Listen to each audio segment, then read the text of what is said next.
All right. Well, with that hush descending on the room, I'd like to welcome you all to the final plenary session of day 2 of the National Housing Conference. My name is Tom Alves. I'm Head of Development at AHURI and I'll be facilitating this session. I want to start by acknowledging that we are on Whadjuk Noongar Boodja, and I want to pay my respect to elders past and present, and also offer my respects to Aboriginal and Torres Strait Islander people who are joining us for this conference and participating in it. Well, for those of you who were here yesterday afternoon, we had a very entertaining and interesting session talking about the affordability and supply of housing. This is obviously a big national issue, one that states, territories and indeed the Commonwealth Government are all feeling across the country. And we often refer to this as the housing crisis that we're experiencing, a crisis of affordability, and we are trying to build our way out of it. It was interesting to, I guess, dig into some of the nuance of what that means in that conversation. But this afternoon we're going to talk about what we're calling the other housing crisis. And the topic for this afternoon's conversation is the quality and the performance of our housing. Last year, AHURI released a report, lead author was Lirian Daniel, on a national roadmap for improving building quality of Australia's housing stock. And a couple of the findings from that report included that 70% of new homes being built had some form of building quality issue that emerged shortly after completion. Other AHURI research has also highlighted the very poor performance of much of Australia's stock in terms of meeting the challenges and demands of a changing climate. A lot of our stock is very hot in the hot weather, very cold in cooler months, also often poorly ventilated, moist, mouldy, a lot of issues, particularly for people renting that housing, and we talked earlier today about issues facing rental households in this country. Well, today we're going to discuss that other housing crisis with the panel who are joining me on the stage here this afternoon. And I'm going to introduce them very quickly, but you can read much more about who they are and their bios if you go to the conference portal. First up, we have Emma Williamson. Emma is the Western Australian Government Architect. Next to her is Jefa Greenaway. Jefa is also an architect who has his own practice. He's a Victorian. And I first met Jefa when he was starting up something called Indigenous Architecture and Design Victoria with his colleague Ruben Berg, and they, I think, were quite instrumental in opening up a conversation about the role of Aboriginal people in speaking into issues of design and quality within the built environment. So we'll look forward to hearing from you, Jefa, in just a moment. Liam Wallis sits next to him. Liam is a property developer, but I've been very impressed with the kind of things that Liam has been able to achieve in a number of his developments in terms of the quality and the performance of those. So we look forward to hearing more from you, Liam, in just a moment. And then last, but by no means least, we have Nicola, who is from the Brisbane Housing Company, or BHC as it's known these days, and you're the, what's your name? Senior Design Manager at BHC. So we're looking forward to hearing you talk about, I guess, some of the issues, challenges and opportunities in the delivery of social housing. So with no further ado, I'd like to ask Emma Williamson to come up and speak to us first. Each of the speakers will give a short presentation and then we'll have a bit of a chat. Thanks. Kaya. Thank you, Tom, for the invitation. And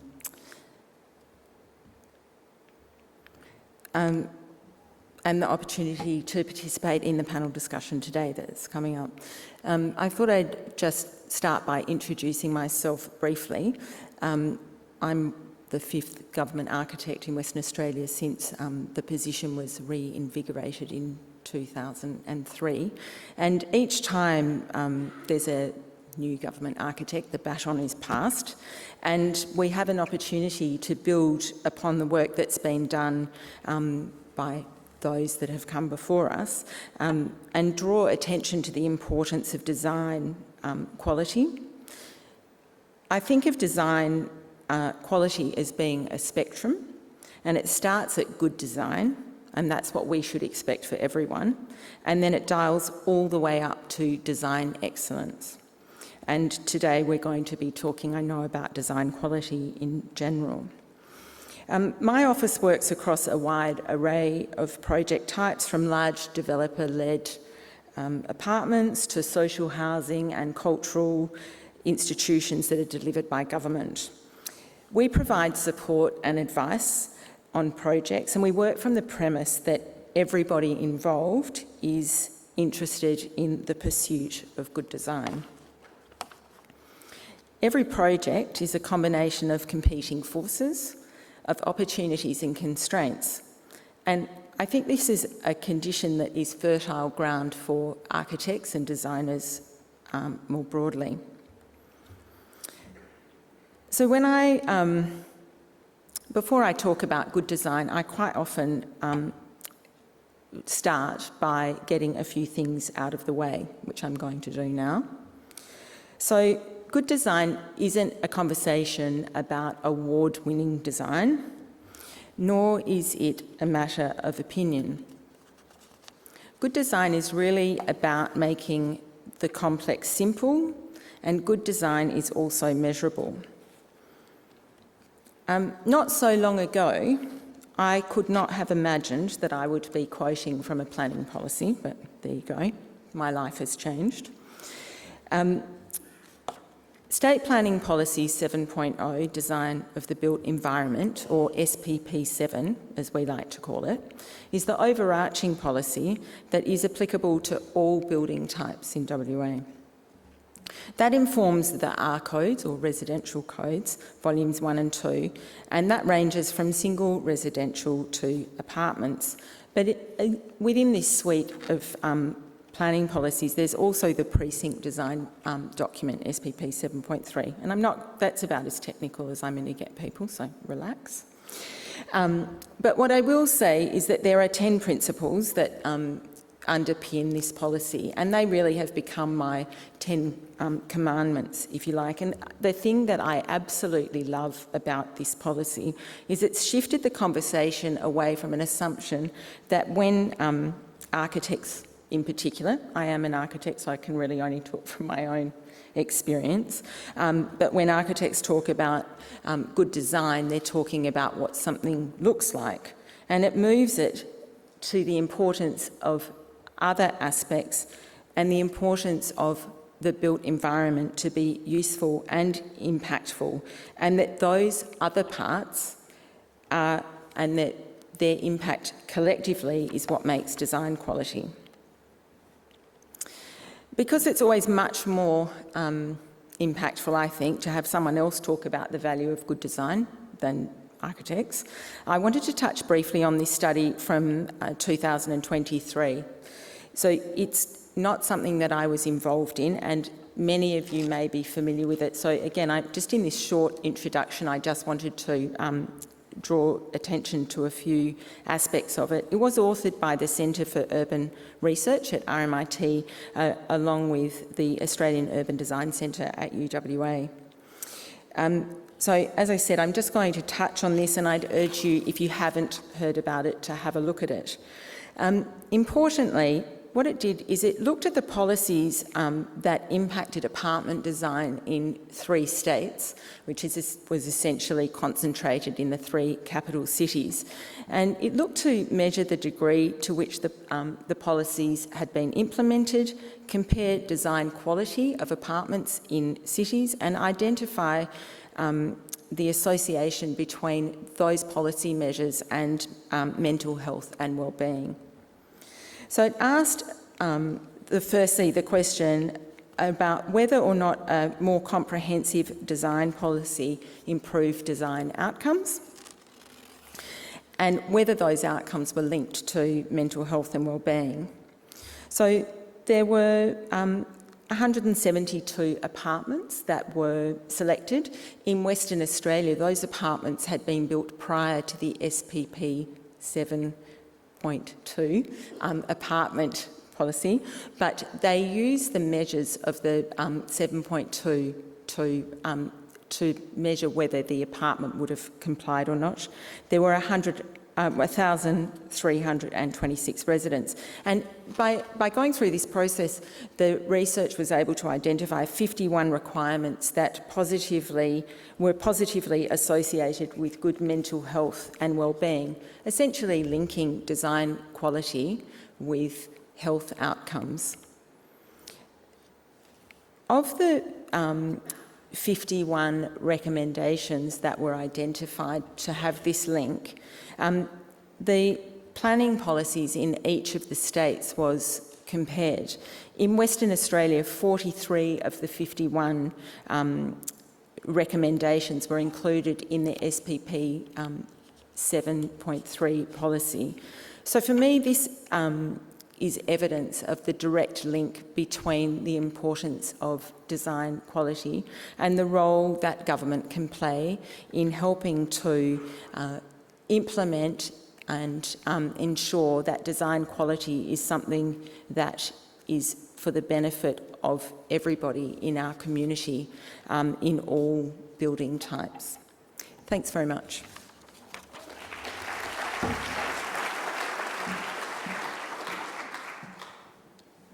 Thanks, Emma. I'd now like to invite Jefa to come and give his presentation.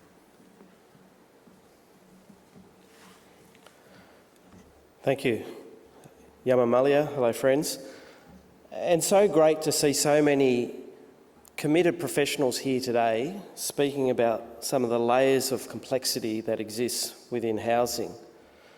So as a proud Walwangamilro man, it's always important to acknowledge that we are indeed here on the unceded sovereign lands of the Whadjuk Noongar people, who have been the custodians of country for millennia and have created shelter which is climate adapted and fit for purpose for many, many generations. So whether we're undertaking projects like, in this instance, a 240-bed residential college in a major metropolis like Sydney, where we've partnered with a specialist developer who undertakes work specifically for student accommodation, or whether it's a mum and dad developer undertaking a small unit development in inner city Melbourne, or whether it's adaptive repurposing of existing heritage stock, in this instance a workers' cottage terrace in the inner ring of Melbourne. The reality is we are needing to grapple with the concepts of how we navigate the importance of quality design. And I guess the question really becomes, how do we actually define what quality means, what quality and performance indicators verify that we've actually hit the mark and demonstrated design excellence, utilising our capacity and skills as design practitioners in the built and natural environment. And so, having also travelled this island continent over the past 30 years or so in practice, what's been particularly evident as we start to move away from the major metropolises and regional centres and start to get into the hinterland of more remote and regional settings, what we often see is a lot of the housing stock is actually not fit for purpose. And recently we've been undertaking some work up in northeast Arnhem Land on the Gove Peninsula, and still to this very day, in an environment where we see 80 to 100% humidity, we see overnight temperatures of the high 20s, where we see a metre of rain in the wet season in a given month, we're still seeing construction undertaken in a manner which actually is not fit for the particular context in which it's undertaken. And so in this instance, we're seeing concrete blocks used in a tropical environment. And so In recent years, and building upon some work we did with Aboriginal Housing Victoria about a decade ago, I guess what we did is we undertook a bit of a pulse check looking at the context in Victoria to really understand some of the nuance and considerations of how we design specifically for a cohort which demands, I guess, an understanding of some of the acute challenges of housing. And so we're all pretty familiar with the reality, the lived reality, that it is even more acute in the context of Aboriginal people in terms of providing safe, affordable, accessible housing that is fit for purpose. And so what we actually did is we developed a series of guiding design principles. And it's by no accident that one of the critical questions is really how we think about quality informing selections, how we start to think about the size and ensuring that we actually understand the cohort that we're designing for. And so what was quite revealing in that particular piece of work was working across the various different regions, there was actually an acute need for single bedders, for instance. But the other dimension is how we actually provide flexibility and be able to flex the housing needs. So particularly with Aboriginal communities, we often have visitors coming and you start to gross up the number and the quantity of people who will actually visit that place.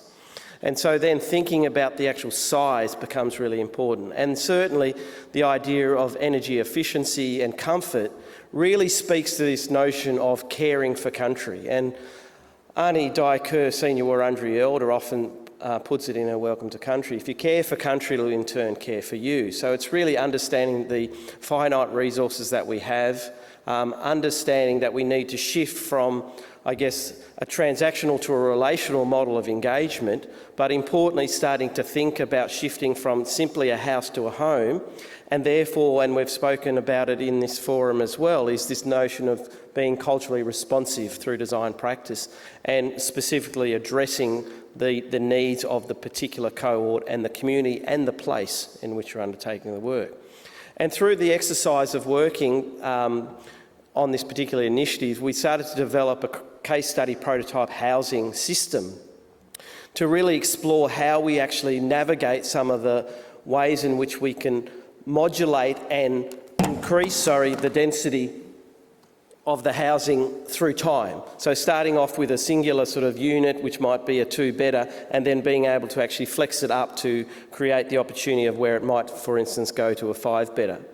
And so that really speaks to the understanding that, the ability to flex and change and innovate and think about alternative construction methodologies and systems, in this instance using a prefabricated housing module, becomes a means where we can start to innovate and change and shift and meet some of those really considerations that is critical to meeting both the performance and the qualitative approach to design. Thank you.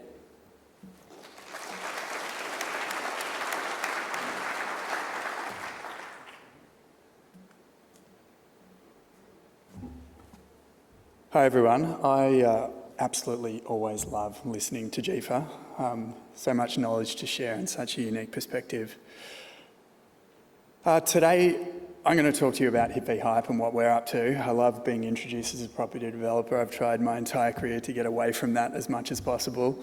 No acknowledgement from country from me. Jefa's done that work. Hip v Hype. So we're a developer. We're also a sustainability consultancy, and we run a bunch of spaces.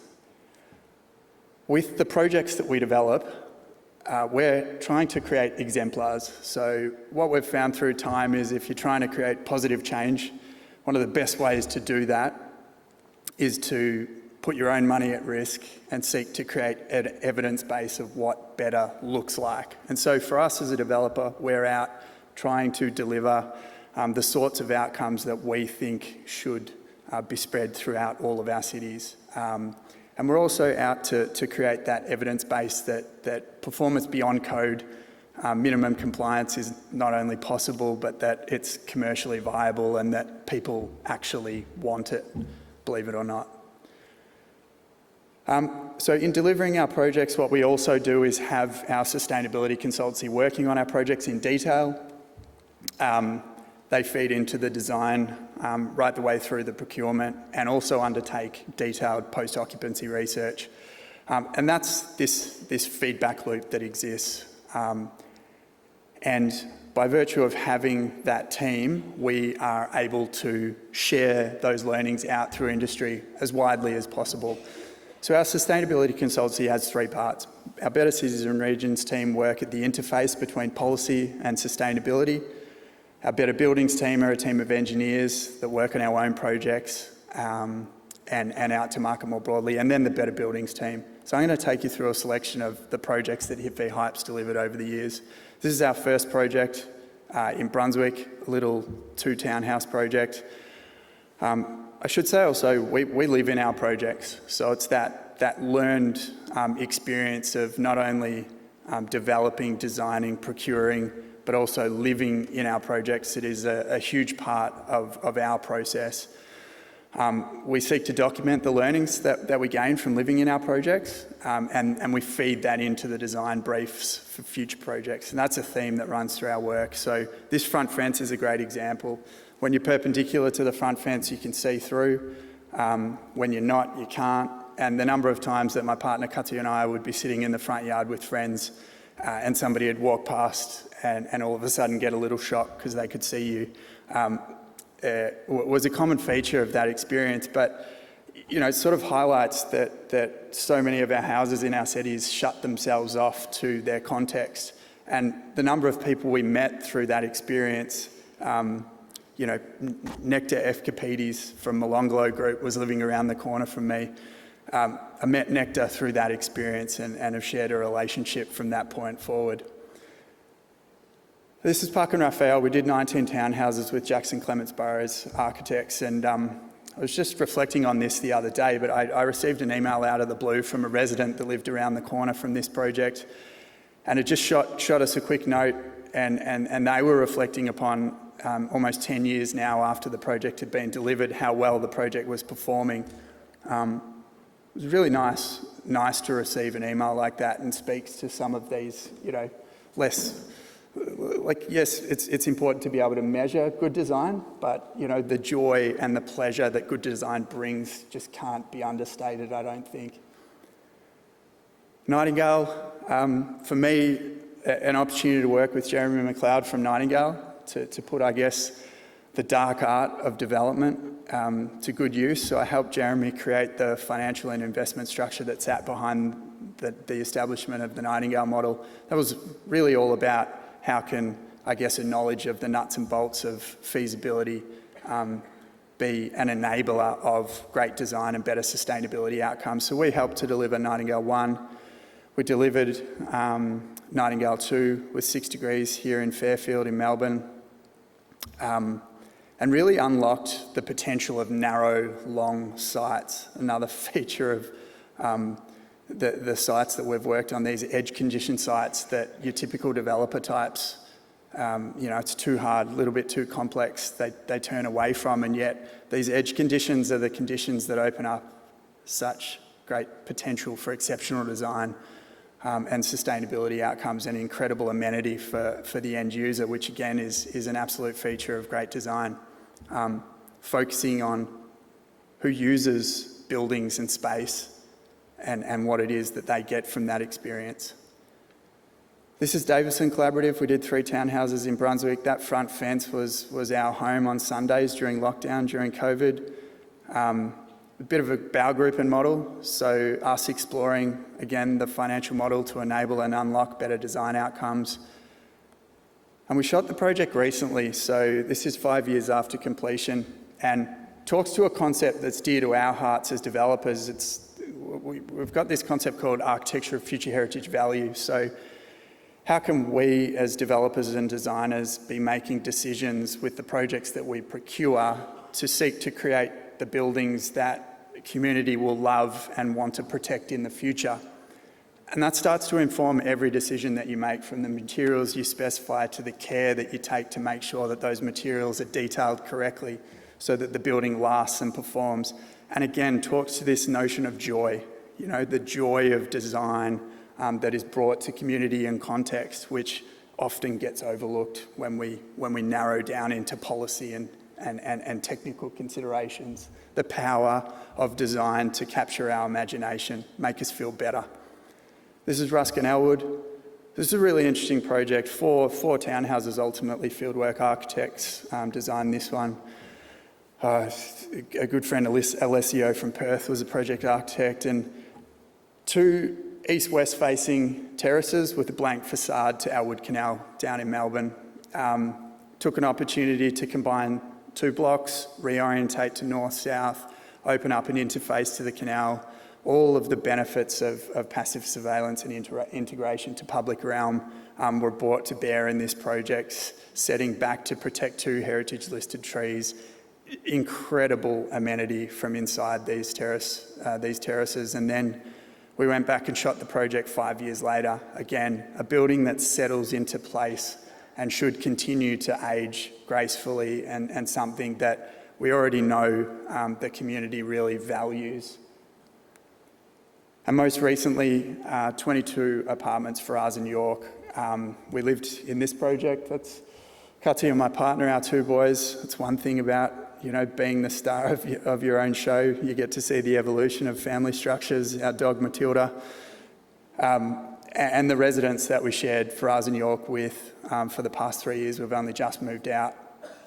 But, you know, getting into the detail, the technical detail, our sustainability team ran a 18-month postdoc research piece. We had indoor environment quality sensors running for 12 months. We learnt that when you build to 8.5 star during summer, unconditioned apartments hold temperature within WHO temperature band for up to 3 weeks without conditioning. We learnt the same thing happens in winter. We learnt that when you don't commission systems properly, they might not necessarily be running efficiently. So the hot water system wasn't installed correctly and was operating at 40% above its design threshold. We captured that through postdoc research. We were able to bring a team in, we were able to optimise that asset. We then went into a further research project with the German heat pump supplier, who implemented another 18-month research project.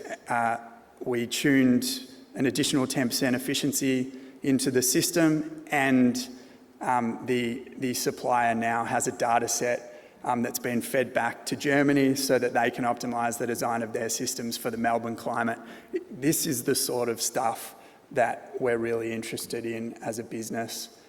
We also took a lot of learnings out of hot water design and the HRV system design that we'd captured from data and operations into the design of our latest project, Parklife 2, with Austin Maynard Architects, which we will commence construction for early next year.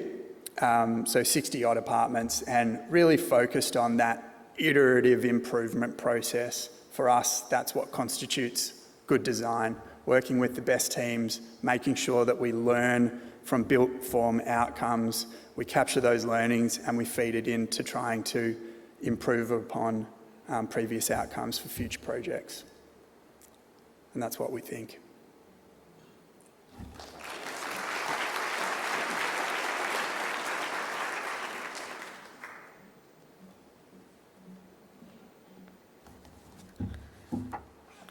I love that idea of future design, future heritage value.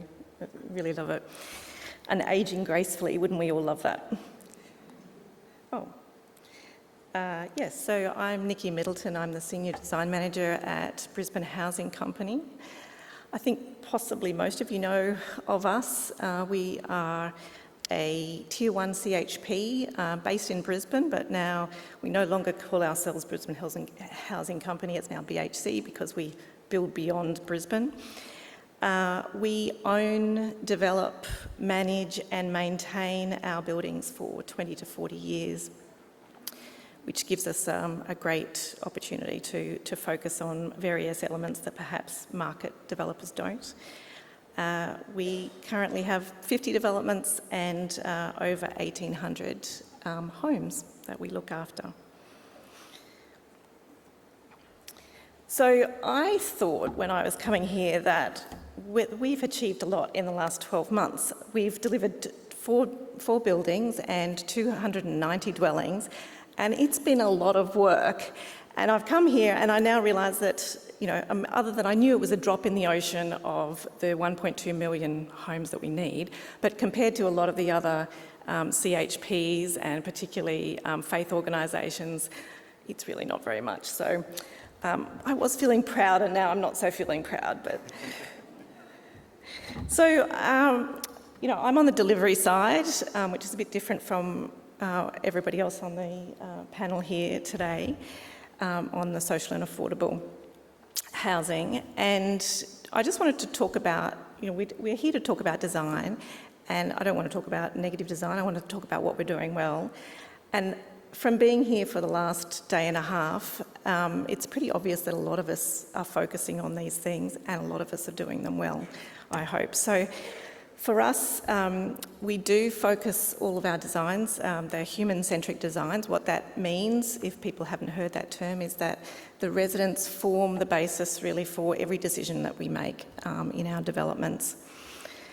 And we really do try and develop for them and the particular tenant cohort in each building.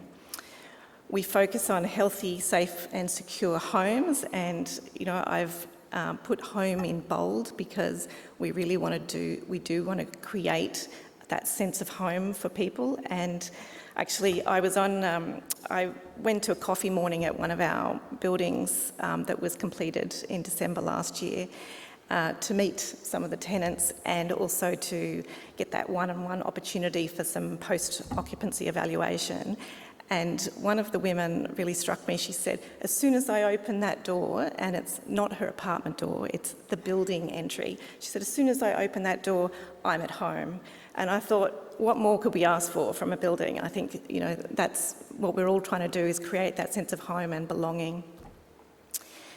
We do focus a lot on cross-ventilation, and I don't know if everybody's doing it. I haven't really heard many people talk about it over the last couple of days. Obviously, we're in a subtropical environment. We do focus on it. It does mean that it costs us quite a lot of money to do that. It means that most of our buildings are single-loaded corridors or very wide double-loaded corridors. We also spend a lot of money on fire-engineered solutions to enable that to happen. And I'm happy to talk about that at length. I could talk about that probably for an hour, about how we achieve all of that. Accessibility is really another focus of ours.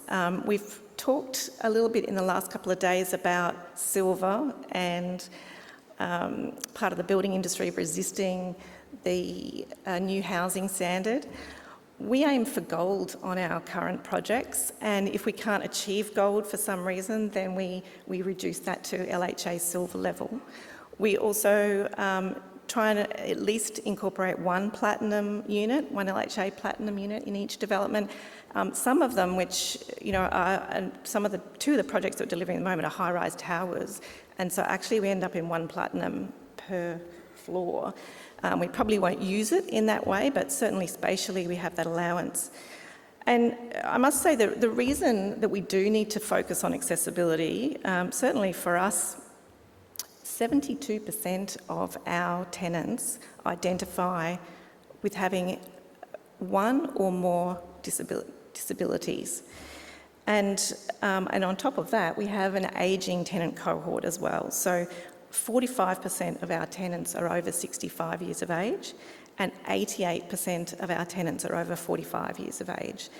And, because we're creating a forever home generally, most of those tenants will stay with us, hopefully with us, and they will age in place. So that LHA gold standard is allowing them to do that. Obviously, we focus on creating community. We do that through creating communal spaces. I haven't heard that talked about very much, but we do always try and provide internal common spaces as well as external common gathering spaces, barbecue areas, gardens that you can sit in rather than just look at. And it sorted other things. A recent project we've just delivered, we've got a workshop in it. So that's our first, I think that's our first workshop. Is it, Jamie? Yeah. Our first workshop, because that's targeting over 55. So we want people that have, bringing their shed items to be able to use them and so on. We focus on low utility costs like we all are doing for our residents. We support residents through our communities programs and our social workers in-house. We, one of the things that I'm responsible for is our design guide, and that design guide is trying to balance our resident needs with our development needs as well as our asset needs.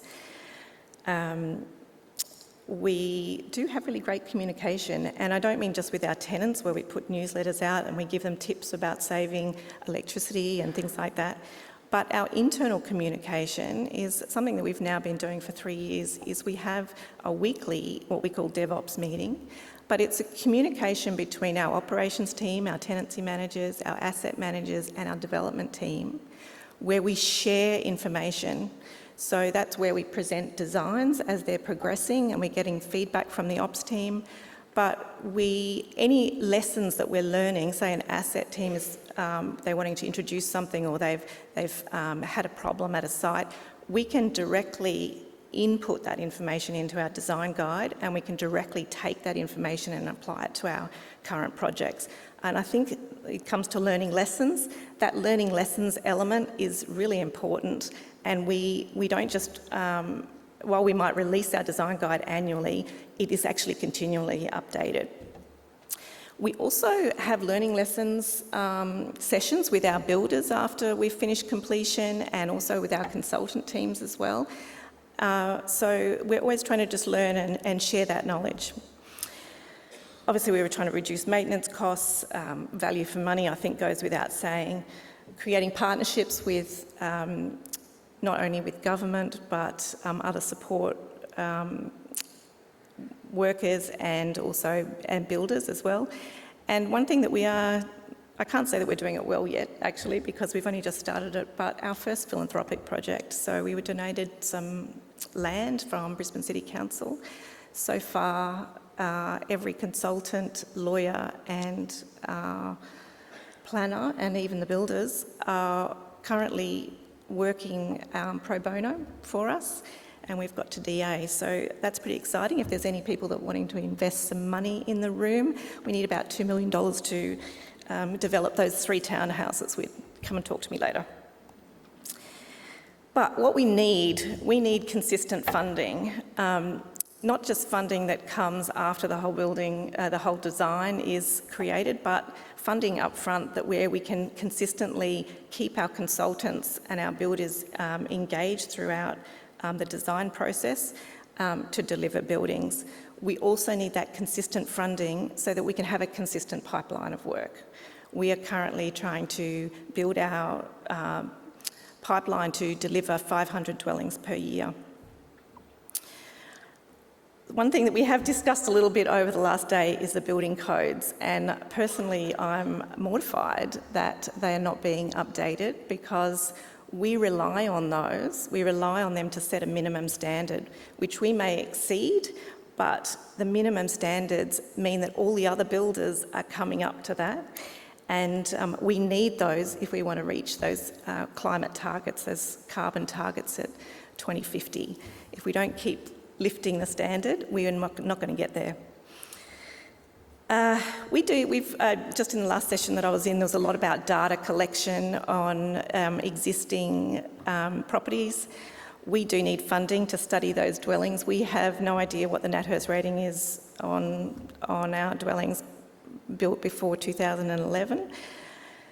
And also to upgrade. So there's funding coming, but we haven't received it yet for climate resilience, and that's a big one that we can't afford to do that ourselves. We really need grants to do that and to provide equitable homes across our portfolio.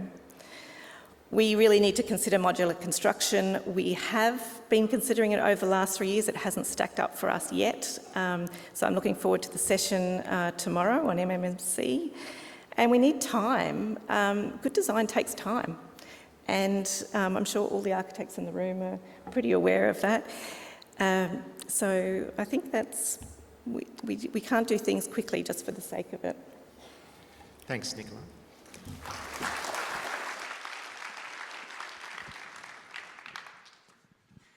All right, well, thank you everyone for those presentations. I feel like we've got a bit of a window into each of your worlds and what you're doing and the issues that are of concern to you. But I want to return to, I guess, the headline for this session, which is about the other housing crisis. I cited at the start that some research of ours that indicated 70% of new homes have some building defect. And issues to do with the quality of the indoor environment, affecting people's health, well-being, mental health. What do you think? Is this a housing crisis? Do we have a crisis in terms of the quality of the construction and the housing that is being offered to people? Well, 100%. Like it's pretty clear. Like, yeah, we did a development ourselves. My wife's an architect as well. We had defects. We're contract administering the project. We designed the project. We intimately know the project. But I guess the skill set and the workmanship and the quality control and I guess that degree of pride in what one produces can be lacking. And it's not without intent and hard effort and work to try and maintain that quality control, but we are facing constant issues. So we know the biggest issue often is just simple things like keeping water out. Waterproofing is one of the biggest defects in all housing, and it's a constant issue that we're often confronting. Despite having robust detailing, it's the execution is the key. Oh, this topic's huge. We know there's a massive moisture issue in contemporary apartments built in Melbourne. And there's a correlation between increased fire standards, we believe, and increased air tightness of boxes and glazing suites coming out of China. They're actually pretty good, which means that boxes are quite airtight and significantly more airtight than design assumptions for mechanical systems assume. So we've got a sleeping issue. We won't deliver an apartment without an energy recovery ventilation system installed based on the indoor environment quality data that we were getting out of our post-hoc research, where our apartments, without even trying, are sitting at just over 2.5 air changes per hour.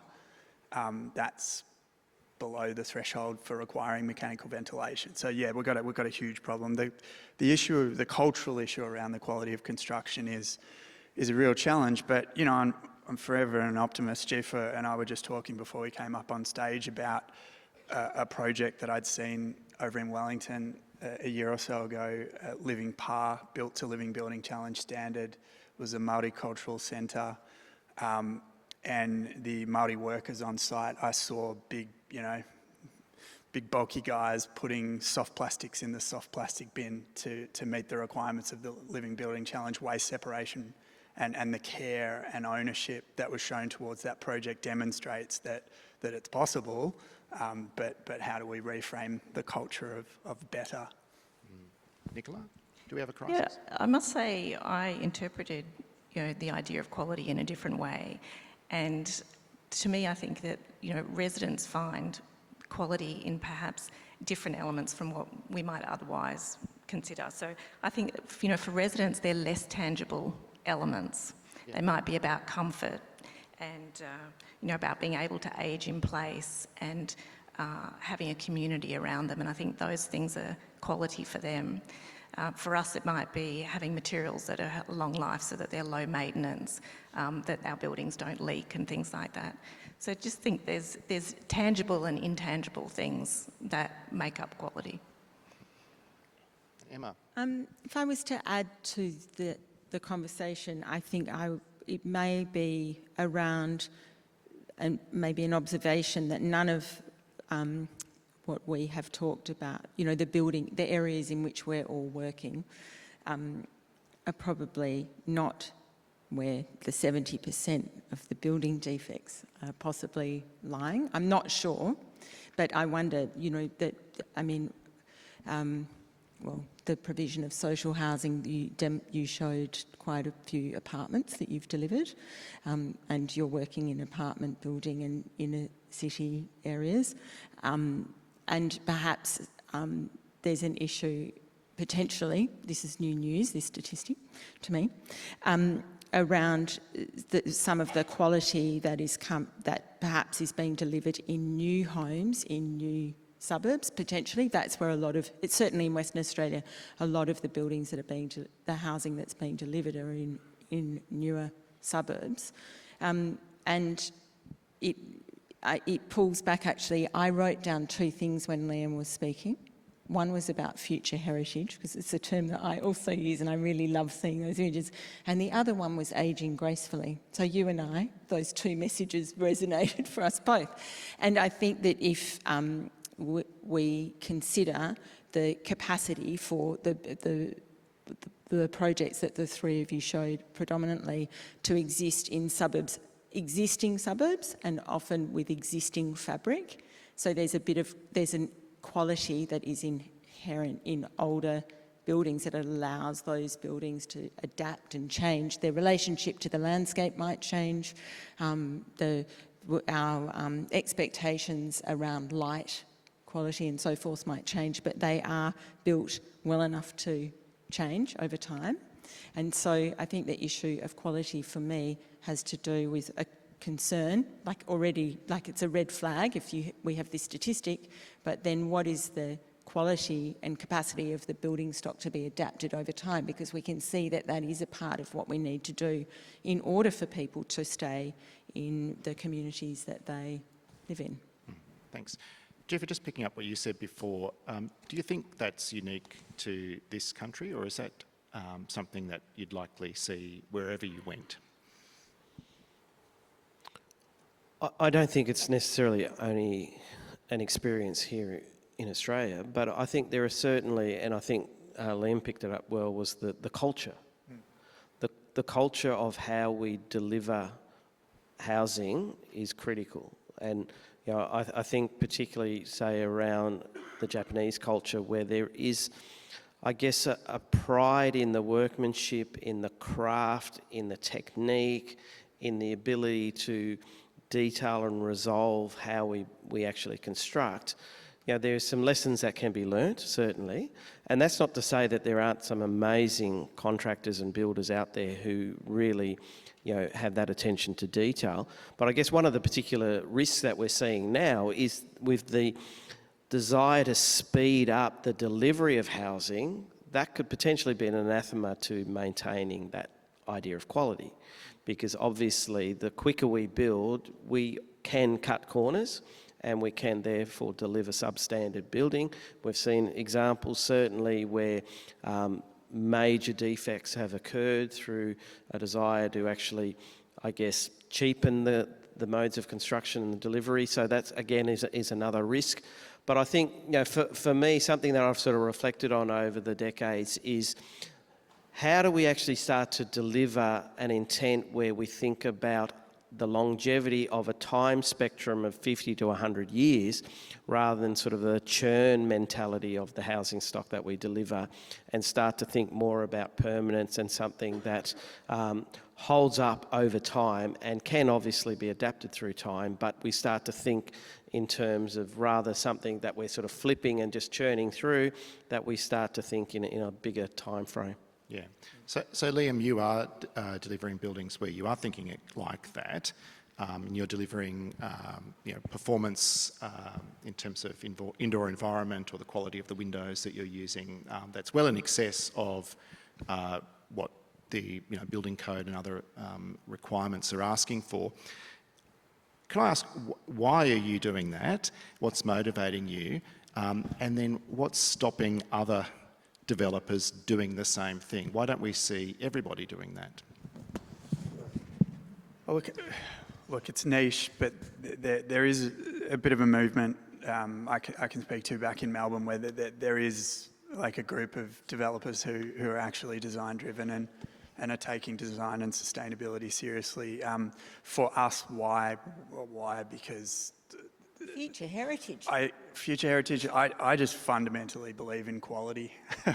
I read Zen and the Art of Motorcycle Maintenance far too early, and you know, if you're going to do something properly, you do it properly. You know, I think we also believe that, you know, if we want to create a better world, you start with yourself. So you start with the decisions that you make yourself on a daily basis, and from there, the positive impact can flow.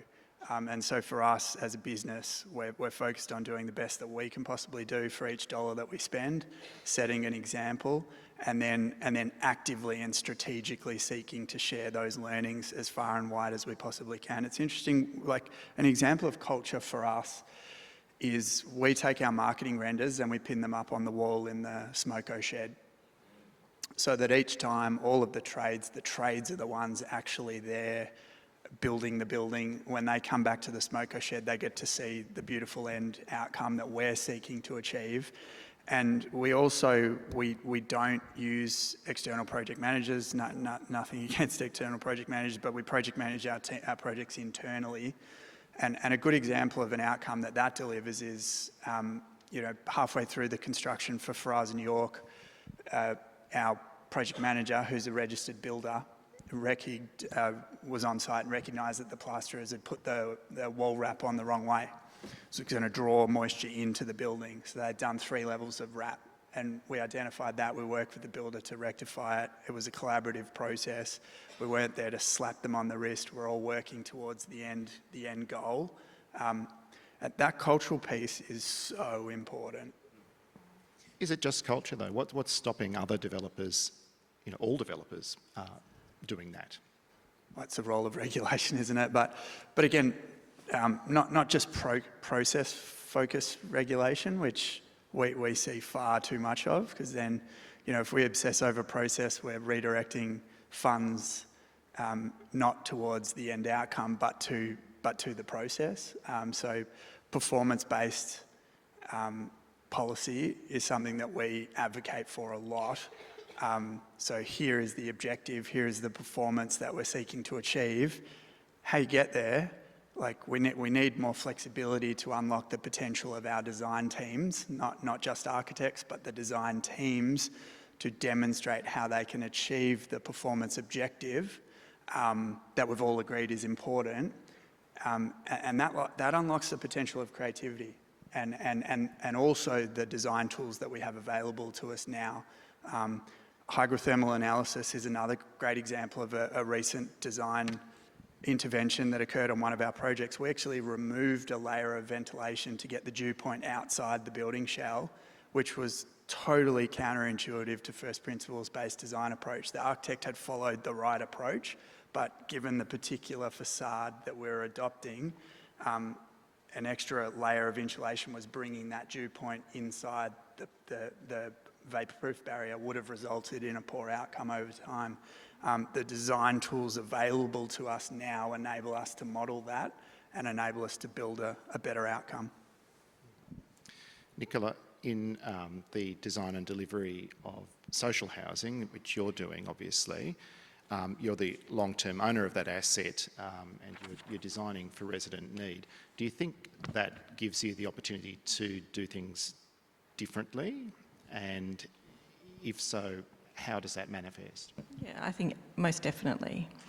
I think when you are looking at developing for sale, maybe with the exception of Liam and his mates in Melbourne, you know, you're really focusing on perhaps aesthetics and marketability. And whereas for us, we're really focused on the tenant and the longevity of the building.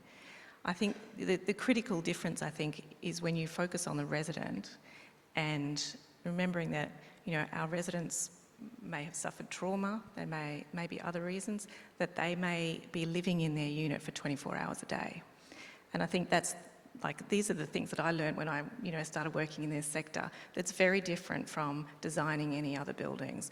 When you think about a tenant that's living there 24 hours a day, that can't afford the energy bills, and you know, and I guess has no choice to move residents, and that's the biggest critical thing, I think.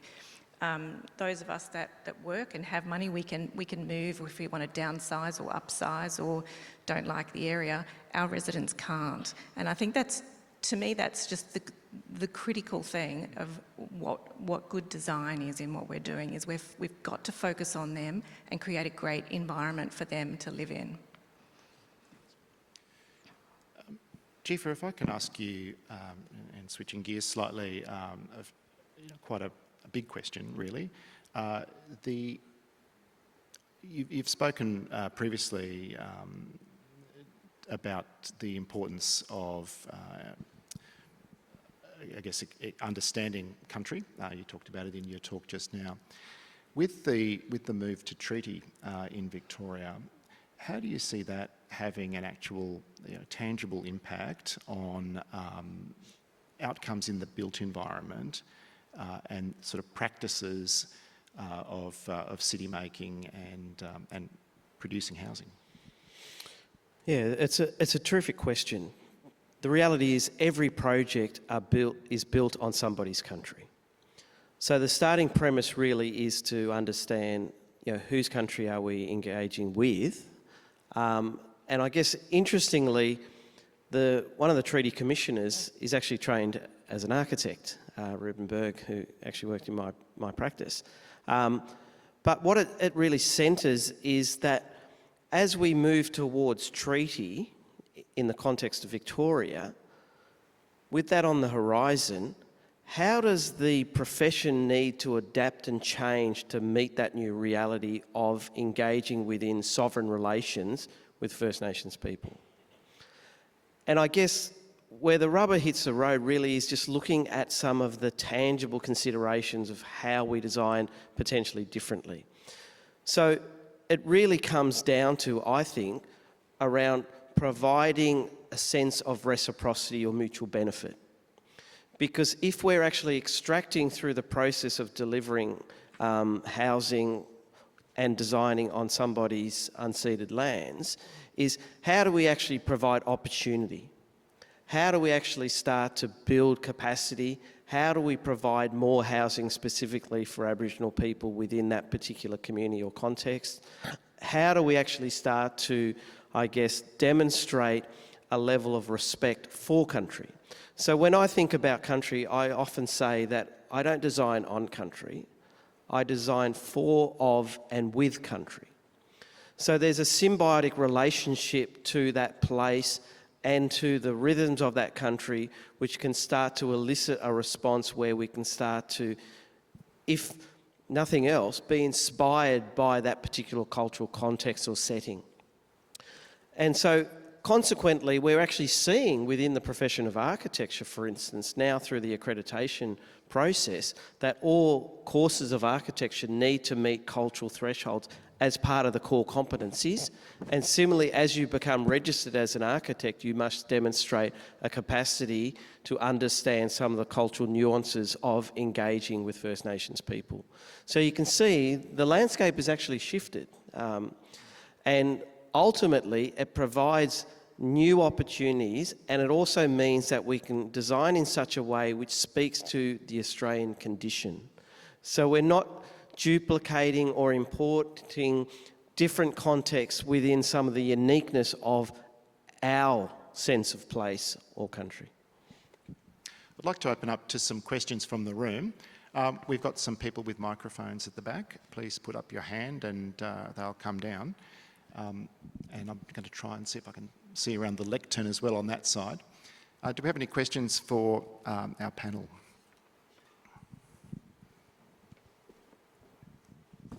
One down here to my left.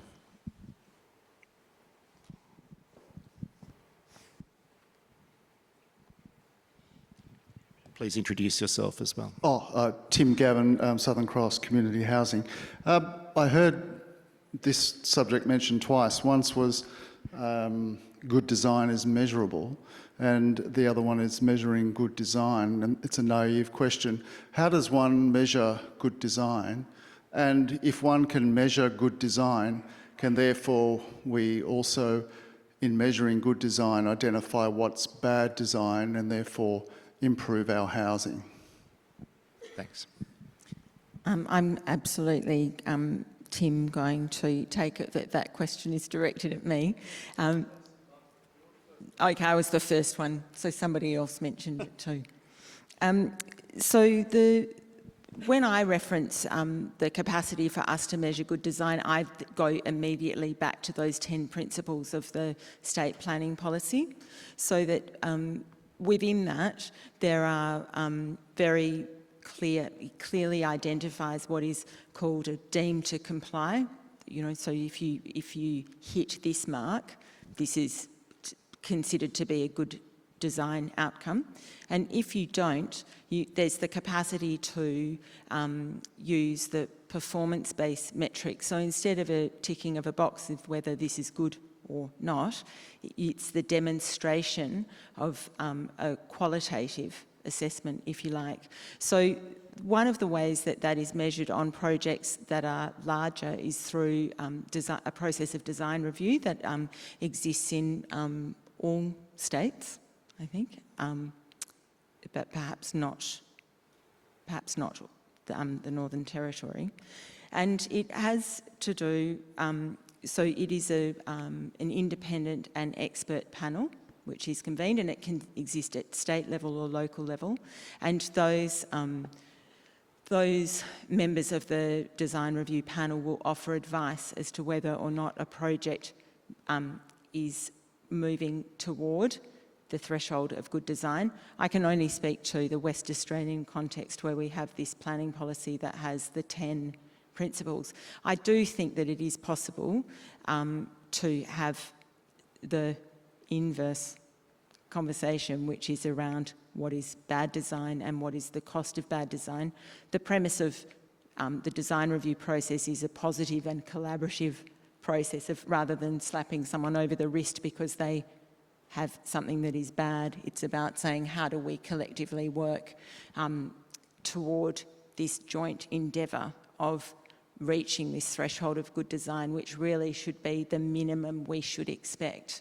And I think that perhaps Tom, you'll be leading us into this in some more questions, but I think that, the cost of bad design is, it really is linked in with what we are leaving as a legacy, the future, which is not future heritage, it's future disaster, which is a lot of costs, a lot of impacts because of an overconsumption of materials on projects that don't have a long life.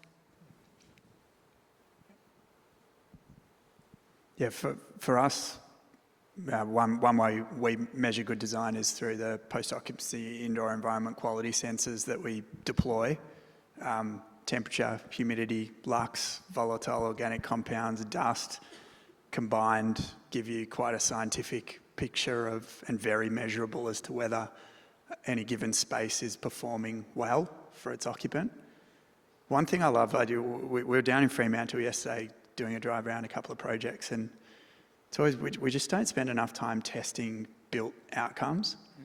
And there's so many examples of this, whether it be urban design, the landscape architect's designed a path in a certain place and then a goat track appears through the grass because that's where people actually want to walk, not the path that was designed. That's an example of bad design. It's very tangible. We see that in buildings as well, where people put screens on balconies for privacy. So the designer didn't provide enough privacy for the occupant, for the occupant's needs. It's perhaps another example of good design, like going and seeing and experiencing built form gives you such a great feedback of what could be done better next time. I think spending more time doing that would be good. I'm going to keep an eye out for other questions. There's one over here. Sorry, one over here in the middle of this section. Can I just, yes. I just was thinking, as everyone's been talking about I think there can be a tension between and you pose this to us, around quality and quantity, and we would all recognise that we are in a housing crisis. Many people are working in the social and affordable housing sector. And I think that sometimes the idea of moving toward quality can feel like a real barrier because of cost.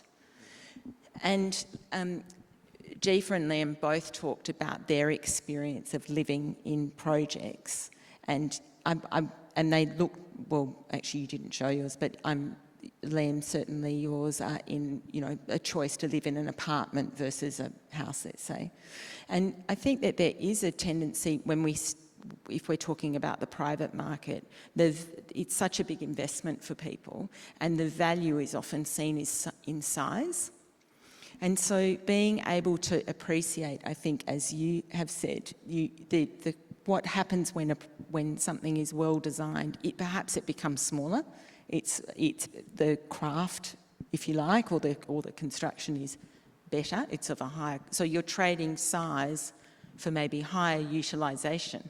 You appreciate that it's oriented the right way, that you get to have a cup of tea in the morning sun in winter, but you don't have, there's all of these benefits. And the capacity to be able to demonstrate what good design or quality means in a way that perhaps the builders of larger homes are able to do is an important part, perhaps, of the way we can shift toward thinking that there's two separate camps. There's the kind of fancy design, and then there's everyone else. And I think it's integrating those qualities, and actually smaller spaces designed well are fabulous. Thank you. Your question. Hi, I'm Ellis from Bridge Housing. We've had some great conversation around how you deliver quality when you're starting from, a blank slate, and you can really build on, hundreds of years of sort of lessons on that. But the vast majority of the homes that are here will be here into the future. So I'm really interested in the panel's reflections on how we can meaningfully improve the quality of those homes, of what sort of exists, and if there are any examples of sort of retrofit or adaptive reuse that you'd like to talk to. Yeah, that's a great question. We have a lot of homes on the ground right now, don't we? This is a really exciting space, obviously, and unfortunately so much of the current funding is focused on new supply as opposed to, optimising the design of existing supply.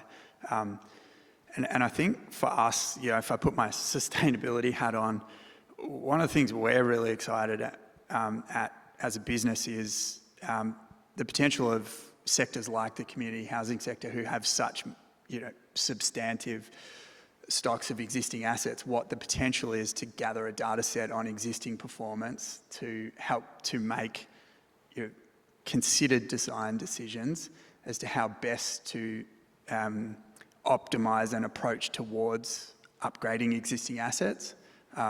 Because in a perfect world, we might have a shopping list of 25 interventions. We don't have the money. So what are the 5 things that we can spend the money on that are going to get us the best outcome from an efficiency perspective?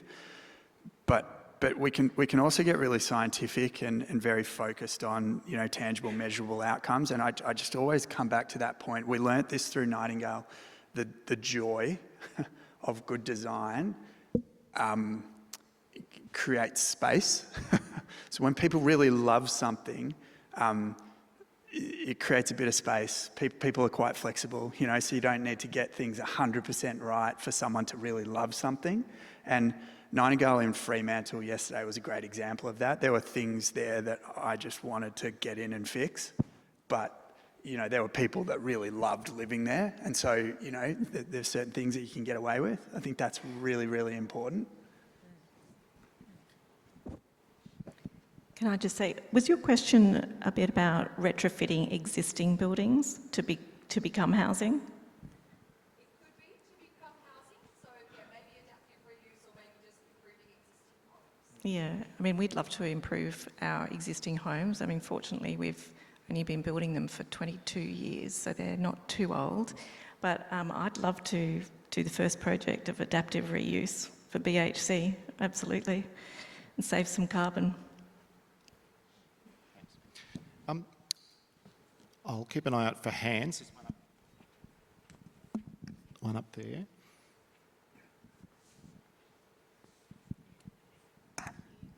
Hi, I'm Angela Cartwright from Better Renting. I'm delighted to hear the talk about ventilation. It's kind of the elephant in the room, I think, with a lot of the energy efficiency focused upgrades where we are sealing up homes pretty tight, insulating them, potentially not removing sources of indoor air pollution.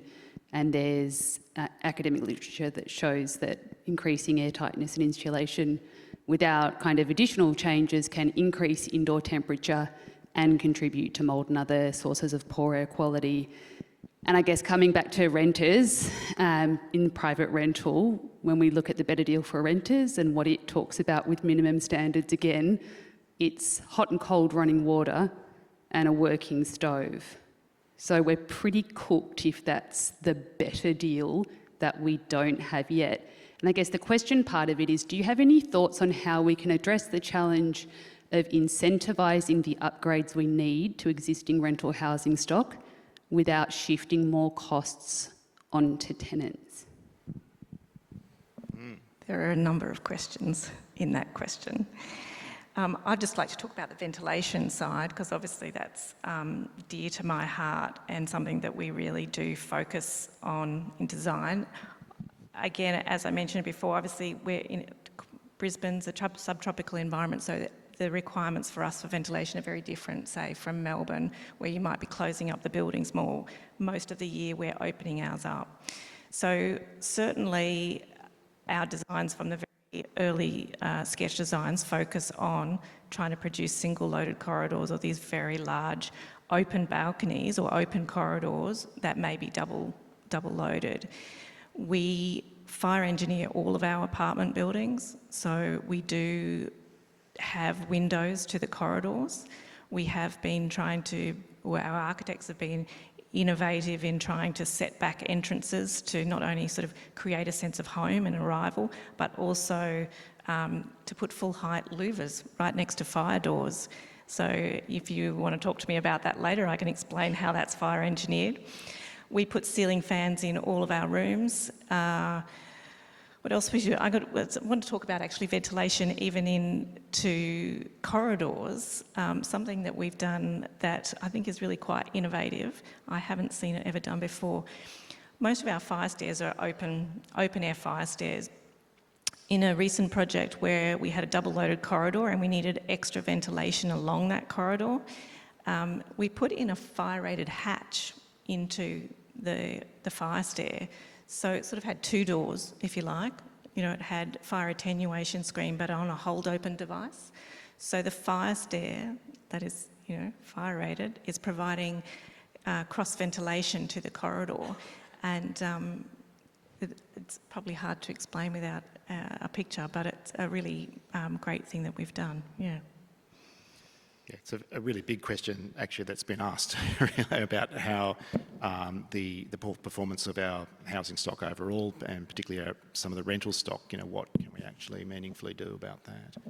Actually, can I just say one more thing? Actually, one of the other things is tenant education in that sphere.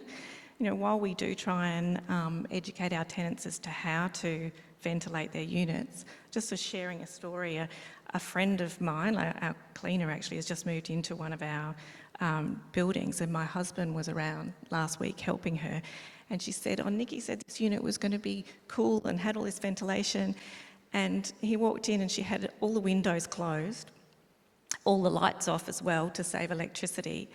And so then I wrote a long text to her explaining her what cross ventilation is and how to achieve it by opening your windows and the front door. So there's an education piece as well with tenants to achieve good ventilation and to reduce mould. I think there's, just to the question of incentivisation as well, because I think that's like really, really interesting, because how do you incentivise the private rental market to spend money on an asset when they don't have to?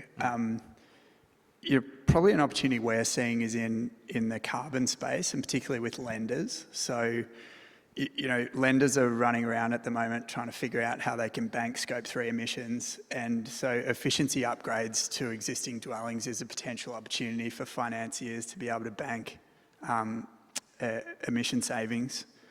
for their broader net zero targets. Okay. And we've done a little bit of work in this space in trying to frame up that opportunity. So that is potentially where, you know, we can leverage capital to sort of be running around to their mortgage book, kind of providing products to landlords to sort of help them achieve their net zero targets. The other one, from a policy perspective, is just disclosures, performance disclosures. Canberra's done it, no one else has done it, but at point of sale, you got to disclose what the performance of a dwelling is, to get kind of just competition going amongst vendors. That would be great to see in other jurisdictions. Another, I guess, point in there, which Nicola did raise earlier, is around the building code and noting that future upgrades or changes to the building code have been frozen for the time being. I'm interested to know what the panel thinks about that particular decision and what I guess risks or you see there, well, Liam, I was going to stick with you. You're the developer. Is the building code a barrier to housing delivery? No, not in our experience. I get to see this from a number of different sides. We have been delivering apartments and townhouses at 8.5 star plus average for 7 to 8 years now. One thing that we get to see as a sustainability consultant is that we live in a global economy. So when we procure glazing from China, and you procure it from a factory that uses hydropower, it's carbon neutral, number one, believe it or not. It doesn't solve the local jobs issue, but it does solve the carbon issue. And what we also find is that glazing is typically built to a global standard. Global standards are significantly higher than Australian standards. So what we see is your average glazing spec coming from China to Australia coming at a minimum performance standard that exceeds a lot of assumptions that are built into modelling. So we see the actual as-built outcomes are performing higher than the modelling would suggest. We've seen that on multiple occasions, which I find really interesting. Another really good example is we did a piece of work with one of the larger home builders in the country, and they were looking at the relationship between policy that enabled developers upstream of them to set subdivisions up in a way that increased their cost of delivering higher performing houses. And we've done some work on looking at what sort of outcomes could be achieved if we better managed policy that dictated how subdivisions were laid out, how the grid was laid out, that would enable a home builder to deliver more energy efficient housing more cost effectively by virtue of the orientation of the majority of dwellings within a subdivision. That's that's coming from the home builder themselves. So that, again, professional home builder at scale, having identified that they can actually close the gap if subdivisions are laid out more effectively. So I don't know, pausing the National Construction Code is just a disaster. We build a building today, it lasts for at least 50 years. We know Melbourne's climate switches from a predominantly cooling climate to from a predominantly heating climate to a predominantly cooling climate within the next 20 years. The buildings we build today, people will be living in 50 years' time, and we're just pushing the cost down the road. It's not good enough. Were there any other questions from the audience? Yes, one at the back. Kia ora, e te whānau. My name is Jill Brown. I'm from the Dunedin City Council from New Zealand. I don't know much about your building code, but I know about ours, and it's not fantastic. So as a council, what would make a difference for the developers and architects and the building industry to build above the building code? What incentives would help that? Incentives for doing better. I actually don't have a suggestion for you directly, Jill, except my mind goes back to this appreciation of what quality means, because in some respects, in this market-driven environment that we're talking about of developers, it's actually their customers that need to see the value, because they're the ones that are going to be willing to perhaps have something that's smaller and better. So it's almost needs to be a kind of education around what that means for the future and the way that we can demonstrate it, I would say. So perhaps, I don't know, I'm not letting you off the hook exactly, and you've also put your hand up for the task. I'm just sorry I haven't got a direct tip for you. Case studies. Develop an evidence base. We spend far too much time thinking and nowhere near enough time doing. We could reallocate funds towards building better exemplars. One initiative we did in Faraz and York, we kept an apartment. It's called HV Hotel. It's a 2-bedder. Anybody can come and stay. It's been live now for 2 years. And over 500 people have come and stayed and experienced what 8.5-star apartment living feels like. Because a lot of these concepts are kind of ephemeral. They don't really mean much. Yeah. Until you experience living next to light rail, a market and a busy road, and being able to get a good night's sleep, because when you close the doors and windows, the acoustics are good, because energy efficiency and acoustic performance go hand in hand. So that tangible emotional connection is something that doesn't rely on necessarily the message being lost by virtue of how the message is delivered. So, people who get turned off by the word sustainability have come into that apartment. I've closed the front door, locked it, and the light bulb goes off. I've had incredibly sceptical people sort of have aha moments coming into that apartment, and that's part of the aim of doing that. So case studies, we need to do more, better things, and get the end user through that so that they can understand what better means for them, I guess. And I think this maybe circles back to Tim's question in the beginning, which was also around the cost of bad design. One of the costs of bad design is that people have a negative feeling toward density, and because they're seeing poor examples, so there's less uptake. It's sort of self-fulfilling, whereas if we can actually get on the front foot with case studies, I think that's a great suggestion. And the hotel's an even better one. That's fantastic. Then people can appreciate that, what comes with that quality, and appreciating again that purchasing a home is such extraordinarily expensive. It's the most expensive decision anyone's going to make. They need to feel reassured that there's going to be a return in that, and that it's not, you're not an outlier in the market when it's your turn to sell, I think. Great.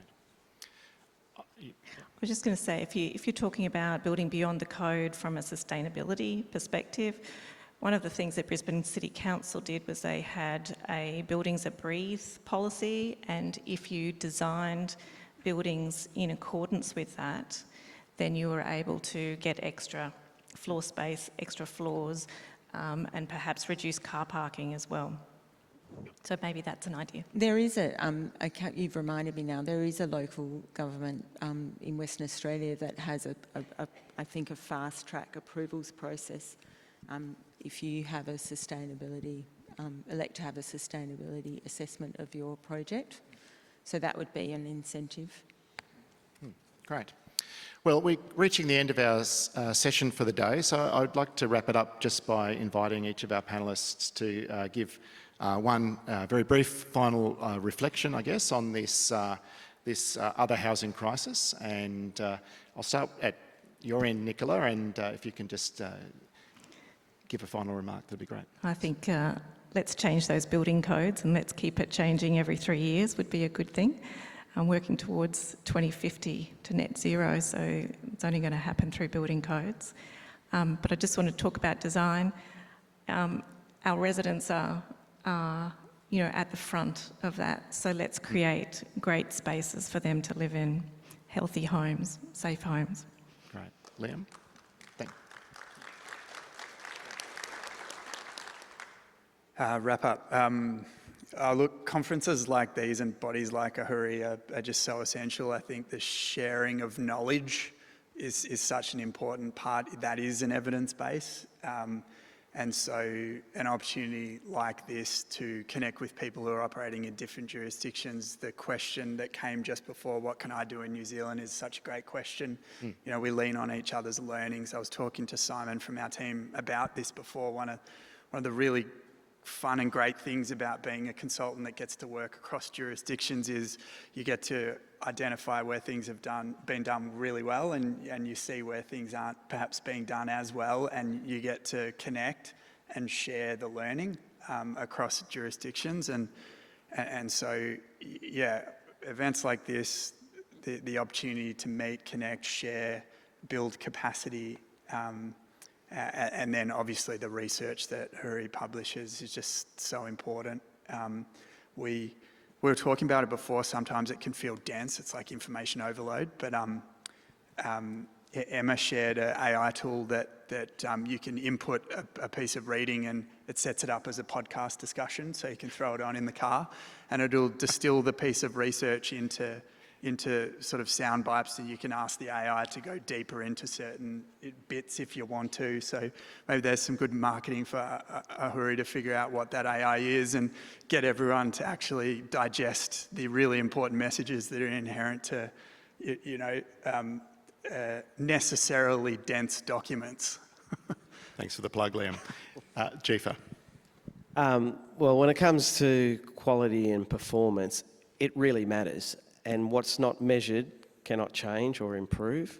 And so having that evidence base is obviously critical. And we were sort of reflecting on this before, Tom, but I think we often have a platform that we don't fully utilise and use. And I think it's incumbent on us, particularly as professionals and experts in our fields, to actually advocate, to agitate, and sometimes be political, and to, I guess, use our platform to demonstrate that sometimes we can actually do things better, and that we start to prosecute why it's important sometimes to change and to push harder as well. And the final word goes to Western Australia's Government Architect. Thank you. I think I would, to add to that, come back to the idea that at the core of talking about housing is talking about people's homes. And that everybody is entitled to good design, and this lens of future heritage is actually really an accountability, I think, for everyone who's involved in the housing sector, and that in thinking about creating future heritage, we're also thinking about the important role that housing plays in the creation of communities, both now and in the future. Great. Please join me in thanking our presenters.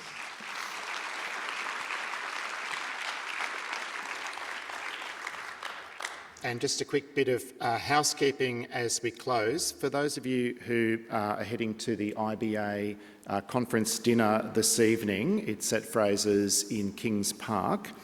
Buses will be leaving from outside the convention centre at 6 p.m. 6 p.m. the buses leave. So please, if you're looking to catch one of those buses to get to the dinner, make sure you're here on time and ready to go. And for those of you who early tomorrow morning are attending the Development WA Networking Breakfast, we will see you in River Room number 5 from 7 a.m. And to everybody else, we look forward to seeing you back here at 9. Thanks.